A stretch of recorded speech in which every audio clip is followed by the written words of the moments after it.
Bu nədir? Uçu. Bu nədir? Uçu. Uçmur. Meymundur. Hadi. Meymun. Bu asa. Ata neynir orada? Çöbü. Ata yer qazır.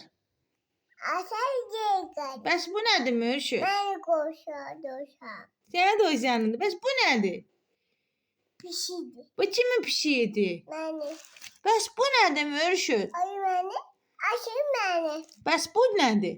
Beni. Bu nədir? Beni. Bu nədir sənindir? Pişi. İtdir.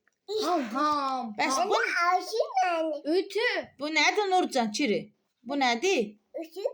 Bəs bu nədir ata? Uçuya. Bu nədir? Ağaç. Bəs ağacın altındakı nədir? Ağaç. Uçuya. Bu nədir? Pişidi. Beni. Şir deyil, bu nədir? Ütü.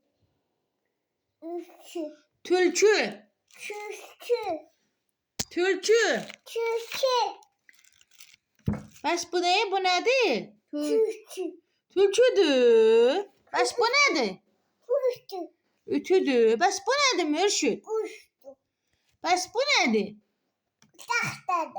Taxta deyil, o evdir. Ev. Taxta nədir? Onlar kimdir? Gagadı. Qaqadır. Bəs bu kimdir? Evet. Çiğ. Atadır. Tahtadı. Bəs bu nədir? Tahtadı. Taxta deyil, o gəmidir. Evet. Bəs burada nə edirlər? Bunlar kimdir? Gagadı. Qızdır. Qızdır. Bəs bu nədir Mürşid? Kapudu. Qarpuzdur. Bəs bu kimdir? Kuştu. Qız nə edir? Kuş kapı yeri. Qarpuz eləyirlər, qarpuz yığırlar. Ha. Ay Allah, bəs bunlar nədir? Şurada. Şordu, bəs bu kimdir? Kavadu. Qoqoydur. Ben gagam. Senin qaqandır. Çoşkası var onun. Bəs bu qaqanın nəyidir? Maşuba. Qaqanın maşını var. Sonra qaqanın nəyi var?